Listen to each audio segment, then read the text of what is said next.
जय जय Shri Sudarshana. This is Shri Gopal विंशतिः स्टेप 4. श्रीमान वेंकटनाथार्यः कवितार्किककेसरी वेदांताचार्यवर्यो मे सन्निधत्तां सदा हृदि. वंदे बृंदावनचरं वल्लवी जनवल्लभं जयन्ती संभवं धाम वैजयन्ती विभूषणम्. वंदे बृंदावनचरं वल्लवी जनवल्लभं जयन्ती संभवं धाम वैजयन्ती विभूषणम्. वंदे बृंदावनचरं वल्लवी जनवल्लभं जयन्ती संभवं धाम वैजयन्ती विभूषणम्. वाचं निजाङ्करसिकां प्रसमीक्षमाणः वक्त्रारविन्दविनिवेशितपाञ्चजन्यः वर्णत्रिकोणरुचिरे वरपुण्डरीके बद्धासनो जयति वल्लवचक्रवर्ती. वाचं निजाङ्करसिकां प्रसमीक्षमाणः वक्त्रारविन्दविनिवेशितपाञ्चजन्यः वर्णत्रिकोणरुचिरे वरपुण्डरीके बद्धासनो जयति वल्लवचक्रवर्ती. वाचं निजाङ्करसिकां प्रसमीक्षमाणः वक्त्रारविन्दविनिवेशितपाञ्चजन्यः वर्णत्रिकोणरुचिरे वरपुण्डरीके बद्धासनो जयति वल्लवचक्रवर्ती. आम्नाय गन्धिरुदितस्फुरिताधरोष्ठम् आश्राविलेक्षणमनुक्षणमन्दहासम् गोपालडिम्भवपुषं कुहना जनन्याः प्राणस्तनन्धयमवैमि परं पुमांसम्. आम्नाय गन्धिरुदितस्फुरिताधरोष्ठम् आस्राविलेक्षणमनुक्षणमन्दहासम् गोपालडिम्भवपुषं कुहना जनन्याः प्राणस्तनन्धयमवैमि परं पुमांसम्. आम्नाय गन्धिरुदितस्फुरिताधरोष्ठम् आस्राविलेक्षणमनुक्षणमन्दहासम् गोपालडिम्भवपुषं कुहना जनन्याः प्राणस्तनन्धयमवैमि परं पुमांसम्. आविर्भवत्वनिभृता भरणं पुरस्तात् आकुञ्चितैकचरणं निभृतान्यपादम् दध्नानि मन्थमुखरेण निबद्धताळम् नाथस्य नन्दभवने नवनीतनाट्यम्. आविर्भवत्वनिभृता भरणं पुरस्तात् आकुञ्चितैकचरणं निभृतान्यपादम् दध्नानि मन्थमुखरेण निबद्धतालम् नाथस्य नन्दभवने नवनीतनाट्यम्. आविर्भवत्वनिभृता भरणं पुरस्तात् आकुञ्चितैकचरणं निभृतान्यपादम् दध्नानि मन्थमुखरेण निबद्धतालम् नाथस्य नन्दभवने नवनीतनाट्यम्. हर्तुं कुम्भे विनिहितकरस्वादुहय्यङ्गवीणम् दृष्ट्वा दामग्रहणचटुलां मातरं जातरोषाम् पायादीशत्प्रचलितपदो नापगच्छन्नतिष्ठन् मिथ्यागोपः सपदि नयने मीलयन् विश्वगोप्ता. हर्तुं कुम्भे विनिहितकरस्वादुहय्यङ्गवीणं दृष्ट्वा दामग्रहणचटुलां मातरं जातरोषाम् पायादीशत्प्रचलितपदो नापगच्छन्नतिष्ठन् मिथ्या गोपः सपदि नयने मीलयन् विश्वगोप्ता हर्तुं कुम्भे विनिहितकरस्वादुहय्यङ्गवीनं दृष्ट्वा दामग्रहणचटुलां मातरं जातरोषाम् पायादीशत् प्रचलितपदो नापगच्छन्न तिष्ठन् मिथ्या गोपः सपदि नयने मीलयन् विश्वगोप्ता व्रजयोषिदपाङ्गवेधनीयम् मधुराभाग्यमनन्यभोग्यमीडे वसुदेववधूस्तनन्धयं तते किमपि ब्रह्म किशोरभावदृश्यम् व्रजयोषिदपाङ्गवेधनीयं मधुराभाग्यमनन्यभोग्यमीडे वसुदेववधूस्तनन्धयं तत् किमपि ब्रह्म किशोरभावदृश्यम् व्रजयोषिदपाङ्गवेधनीयं मधुराभाग्यमनन्यभोग्यमीडे वसुदेववधूस्तनन्धयं तत् किमपि ब्रह्म किशोरभावदृश्यम् परिवर्तितकन्धरं भयेन स्मितफुल्लाधरपल्लवं स्मरामि विटपित्वनिरासकं कयोश्चित् विपुलोलूखलकर्षकं कुमारम् परिवर्तितकन्धरं भयेन स्मितफुल्लाधरपल्लवं स्मरामि विटपित्वनिरासकं कयोश्चित् विपुलोलूखलकर्षकं कुमारम् परिवर्तितकन्धरं भयेन स्मितफुल्लाधरपल्लवं स्मरामि विटपित्वनिरासकं कयोश्चित् विपुलोलूखलकर्षकं कुमारम् निकटेषु निशामयामि नित्यम् निगमान्तैरधुनापि मृग्यमाणम् यमलार्जुनदृष्टबालकेलिं यमुना साक्षिकयौवनं युवानम् निकटेषु निशामयामि नित्यं निगमान्तैरधुनापि मृग्यमाणम् यमलार्जुनदृष्टबालकेलिं यमुना साक्षिकयौवनं युवानम् निकटेषु निशामयामि नित्यं निगमान्तैरधुनापि मृग्यमाणम् यमलार्जुनदृष्टबालकेलिं यमुना साक्षिकयौवनं युवानम् पदवीम् अदवीयसीं विमुक्तेः अटवी सम्पदम् अम्बुवाहयन्तीम् अरुणाधरसाभिलाषवंशाम् करुणां कारणमानुषीं भजामि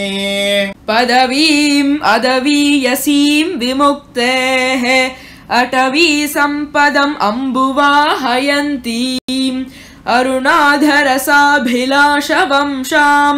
करुणां कारणमानुषीं भजामि पदवीम् अदवीयसीं विमुक्तेः अटवी सम्पदम् अम्बुवाहयन्तीम् अरुणाधरसाभिलाषवंशां करुणां कारणमानुषीं भजामि अनिमेषनिषेवनीयमक्ष्णोः अजहद्यौवनमाविरस्तु चित्ते कलहायितकुन्तलं कलापैः करणोन्मादकविभ्रमं महो मे अनिमेषनिषेवनीयम् अक्ष्णोः अजहद्यौवनमाविरस्तु चित्ते कलहायितकुन्तलं कलापैः करणोन्मादकविभ्रमं महो मे अनिमेषनिषेवनीयम् अक्ष्णोः अजहद्यौवनमाविरस्तु चित्ते कलहायितकुन्तलं कलापैः करणोन्मादकविभ्रमं महो मे अनुयायि मनोज्ञवंशनालैः अवतु स्पर्शितवल्लवी विमोहैः अनघस्मितशीतलैरसौ माम् अनुकम्पासरिदम्बुजैरपाङ्गैः अनुयायि मनोज्ञवंशनालैः अवतु स्पर्शितवल्लवी विमोहैः अनघस्मितशीतलैरसौ माम् अनुकम्पासरिदम्बुजैरपाङ्गैः अनुयायि मनोज्ञवंशनालैः अवतु स्पर्शितवल्लवी विमोहैः अनघस्मितशीतलैरसौ माम् अनुकम्पासरिदम्बुजैरपाङ्गैः अधराहितचारुवंशनालाः मकुटालम्बिमयूरपिञ्छमालाः हरिनीलशिलाविभङ्गनीलाः प्रतिभासन्तु ममान्तिमप्रयाणे अधराहितचारुवंशनालाः मकुटालम्बिमयूरपिञ्छमालाः हरिनीलशिलाविभङ्गनीलाः प्रतिभासन्तु ममान्तिमप्रयाणे अधराहितचारुवंशनालाः मकुटालम्बिमयूरपिञ्छमालाः हरिनीलशिलाविभङ्गनीलाः प्रतिभासन्तु ममान्तिमप्रयाणे अखिलान् अवलोकयामि कालान् महिलाधीनभुजान्तरस्य यूनः अभिलाषपदं व्रजाङ्गनानाम् अभिलापक्रमदूरमाभिरूप्यम् अखिलान् अवलोकयामि कालान् महिलाधीनभुजान्तरस्य यूनः अभिलाषपदं व्रजाङ्गनानाम् अभिलापक्रमदूरमाभिरूप्यम् अखिलान् अवलोकयामि कालान् महिलाधीनभुजान्तरस्य यूनः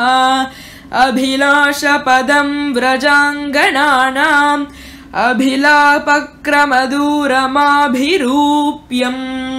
हृदि मुग्धशिखण्डमण्डनः लिखितः केन ममैष शिल्पिना मदनातुरवल्लभाङ्गना वदनाम्भोजदिवाकरो युवा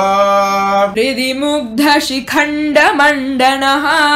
लिखितः केन ममैष शिल्पिना मदनातुरवल्लभाङ्गना वदनाम्भोजदिवाकरो युवा हृदि मुग्धशिखण्डमण्डनः लिखितः केन ममैष शिल्पिना मदनातुरवल्लभाङ्गना वदनाम्भोजदिवाकरो युवा महसे महिताय मौलिना विनतेनाञ्जलिमञ्जनत्विषे कलयामि विमुग्धवल्लवी वलया भाषितमञ्जुवेणवे महसे महिताय मौलिना विनतेनाञ्जलिम् अञ्जनत्विषे कलयामि विमुग्धवल्लवी वलया भाषितमञ्जुवेणवे महसे महिताय मौलिना विनतेनाञ्जलिम् अञ्जनत्विषे कलयामि विमुग्धवल्लवी वलया भाषितमञ्जुवेणवे जयति ललितवृत्तिं शिक्षितो वल्लवीनां शिथिलवलयशिञ्जा शीतलैर्हस्ततालैः अखिलभुवनरक्षा गोपवेशस्य विष्णोः अधरमणिसुधायाम् अंशवान् वंशनालः जयति ललितवृत्तिं शिक्षितो वल्लवीनाम् शिथिलवलयशिञ्जा शीतलैर्हस्ततालैः अखिल भुवन रक्षा गोपवेशस्य विष्णोः अधरमणिसुधायाम् अंशवान् वंशनालः जयति ललितवृत्तिं शिक्षितो वल्लवीनाम् शिथिलवलयशिञ्जा शीतलैर्हस्ततालैः अखिल भुवन रक्षा गोपवेशस्य विष्णोः अधरमणिसुधायाम् अंशवान् वंशनालः चित्राकल्पस्रवसि कलयन् लाङ्गलीकर्णपूरम् बर्होत्तंसस्फुरितचिकुरो बन्धुजीवं दधानः कुञ्जाबद्धाम् उरसि ललितां धारयन् हारयष्टिम् गोपस्त्रीणां जयति कितवः कोऽपि कौमारहारी चित्राकल्पश्रवसि कलयन् लाङ्गलीकर्णपूरम् बर्होत्तंसस्फुरितचिकुरो बन्धुजीवं दधानः गुञ्जाबद्धाम् उरसि ललितां धारयन् हारयष्टिम् गोपस्त्रीणां जयति कितवः कोऽपि कौमारहारी चित्राकल्पश्रवसि कलयन् लाङ्गलीकर्णपूरम् बर्होत्तंसस्फुरितचिकुरो बन्धुजीवं दधानः गुञ्जाबद्धाम् उरसि ललितां धारयन् हारयष्टिम्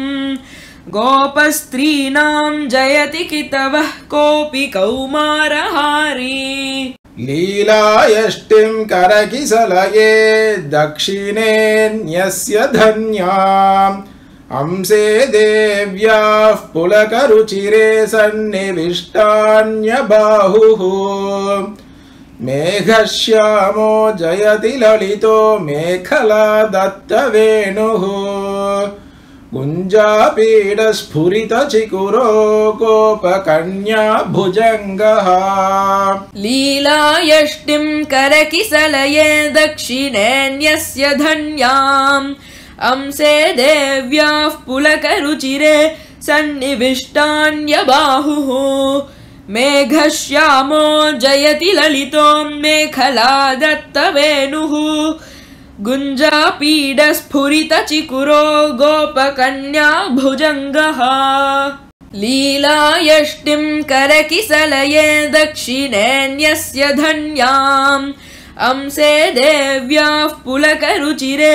सन्निविष्टान्यबाहुः मेघश्यामो जयति ललितो मेखला दत्तवेणुः गुञ्जापीडस्फुरितचिकुरो गोपकन्या भुजङ्गः प्रत्यालीढस्थितिमधिगतां प्राप्तगाढाङ्कपालिम् पश्चादीशन्मिलितनयनां प्रेयसीं प्रेक्षमाणः भस्त्रायन्त्रप्रणिहितकरो भक्तजीवातुरव्यात् वारिक्रीडा निबिडवसनो वल्लवी वल्लभो नः प्रत्यालीढस्थितिमधिगतां प्राप्तगाढाङ्कपालिम् पश्चादीशन्मिलितनयनां प्रेयसीं प्रेक्षमाणः भस्त्रायन्त्रप्रणिहितकरो भक्तजीवातुरव्यात् वारिक्रीडा निबिडवसनो वल्लवी वल्लभो नः प्रत्यालीढस्थितिमधिगतां प्राप्तगाढाङ्कपालिम् पश्चादीशन्मिलितनयनां प्रेयसीं प्रेक्षमाणः भस्त्रायन्त्रप्रणिहितकरो भक्तजीवातुरव्यात् वारिक्रीडा निबिडवसनो वल्लवी वल्लभो नः वासो हृत्वा दिनकरसुता सन्निधौ वल्लवीनाम् लीलास्मेरो जयति ललिताम् आस्थितः कुन्दशाखाम् सव्रीडाभिस्तदनुवसने ताभिरभ्यर्थ्यमाणे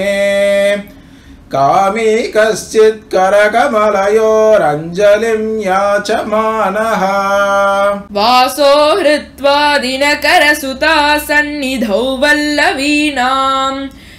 लीलास्मेरो जयति ललिताम् आस्थितः कुन्दशाखाम्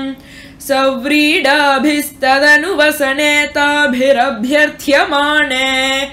कामी कश्चित् करकमलयोरञ्जलिं याचमानः वासो हृत्वा दिनकरसुता सन्निधौ वल्लवीनाम्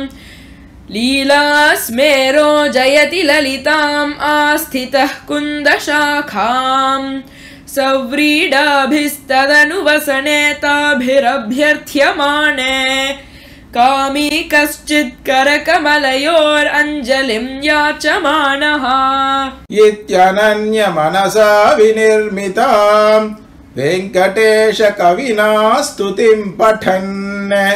दिव्यवेणुरसिकं समीक्षते दैवतं किमपि यौवत प्रियम् इत्यनन्यमनसा विनिर्मितां वेङ्कटेशकविना स्तुतिं पठन् दिव्यवेणुरसिकं समीक्षते दैवतं किमपि यौवत प्रियम् इत्यनन्यमनसा विनिर्मितां वेङ्कटेशकविना स्तुतिं पठन् दिव्यवेणुरसिकं समीक्षते दैवतं किमपि यौवत प्रियम् कवितार्किकसिंहाय कल्याणगुणशालिने श्रीमते वेङ्कटेशाय वेदान्तगुरवे नमः वादित्विपशिरोभङ्ग पञ्चाननपराक्रमः श्रीमान् वेङ्कटनाथार्यश्चिरं विजयतां भुवि श्रीमते निगमान्तमहादेशिकाय नमः।